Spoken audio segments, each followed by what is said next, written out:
नमस्कार। आचरण के साथ मैं हूं टीएन मनीष, हाजिर हूं आज का मुद्दा लेकर।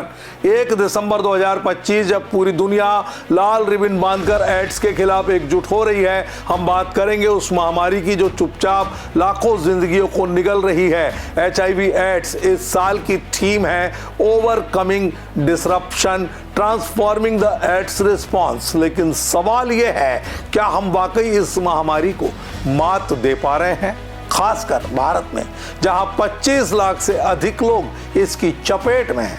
आज हम तथ्यों की गहराई में उतरेंगे। NACO की ताजा 2023 रिपोर्ट और UN एड्स के आंकड़ों के आधार पर शुरू करते हैं वैश्विक से लेकर भारतीय हकीकत तक गहराई से इस अहम मुद्दे की सूक्ष्म पड़ताल।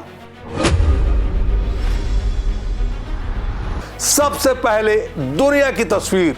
2024 के अंत तक दुनिया में 40.8 मिलियन लोग HIV से जूझ रहे हैं, जिसमें 1.4 मिलियन बच्चे शामिल।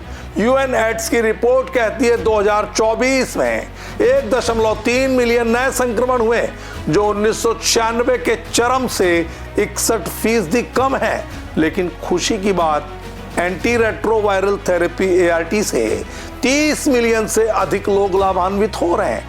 फिर भी 63 लाख मौतें हो गई, ज्यादातर उपचार ना मिलने से। अफ्रीका सबसे ज्यादा प्रभावित महाद्वीप, 25 मिलियन से ज्यादा PL-HIV यहां है। लेकिन एशिया में भी खतरा बरकरार। सवाल उठता है, क्या वैश्विक लक्ष्य 2030 तक 95 यानी 95% टेस्टिंग, 95% ट्रीटमेंट, 95% वायरल सप्रेशन हासिल हो पाएंगे? UN एड्स चेतावनी देता है, कोविड जैसी डिसरप्शंस ने प्रगति को धीमा किया।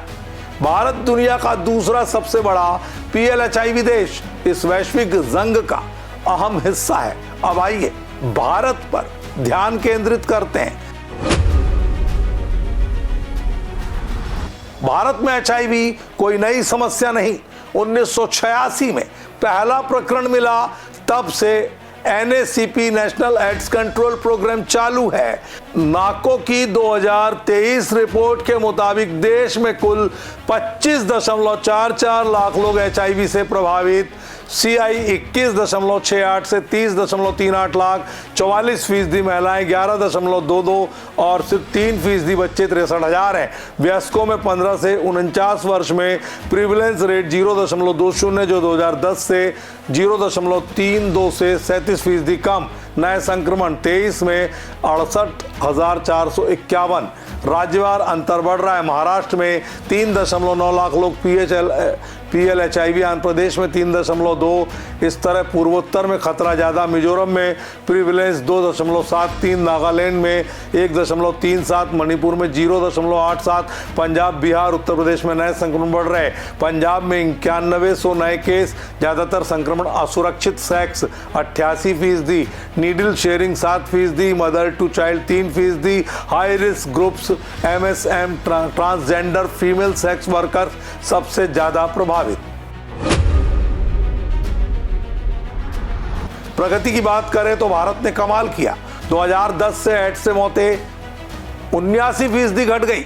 2023 में 35,866, बच्चों में 89% कमी, ART कवरेज 80% से ऊपर, mother to child transmission rate 41% से घटकर 11.75। नाको के 800 प्लस ART सेंटर्स ने लाखों की नई जिंदगी दी। लेकिन चुनौतियां, स्टिग्मा और डिस्क्रिमिनेशन से 40% लोग टेस्टिंग से डरते हैं। ग्रामीण इलाकों में टेस्टिंग कम, कोविड ने सर्विसेज बाधित की। पूर्वोत्तर और पंजाब में बढ़ते केस चिंता का विषय। NACP का लक्ष्य 2025 तक 80% से नए संक्रमण और मौतें कम। मुश्किल लग रहा, ऊपर से फंडिंग की कमी। सरकार क्या कर रही है? नाको के तहत फ्री टेस्टिंग, ART और प्रिवेंशन प्रोग्राम। 2030 तक 0 एड्स डेथ्स का लक्ष्य। हाई प्रायोरिटी 192 जिलों पर फोकस, जहां 66% PL-HIV है। प्रोजेक्शन 2036 तक 95% ART कवरेज। लेकिन सफलता जन भागीदारी पर निर्भर। एजुकेशन, कंडोम प्रमोशन और स्टिग्मा खत्म करना बेहद जरूरी। तो दोस्तों, एड्स कोई सजा नहीं बल्कि रोकथाम योग्य बीमारी है। संकल्प लें, टेस्ट कराएं, जागरूकता फैलाएं। भारत ने 44% नए संक्रमण रोके, बाकी बचा है बहुत कुछ। इसे समाज मिलकर सरकार के साथ जन सरोकार से जोड़ेगा, तभी हम एड्स से जंग जीत पाएंगे। आज के मुद्दे में इतना ही। नमस्कार। देश दुनिया की सभी खबरें देखने के लिए जुड़े रहिए आचरण न्यूज से। आचरण न्यूज, हर कदम आपके साथ।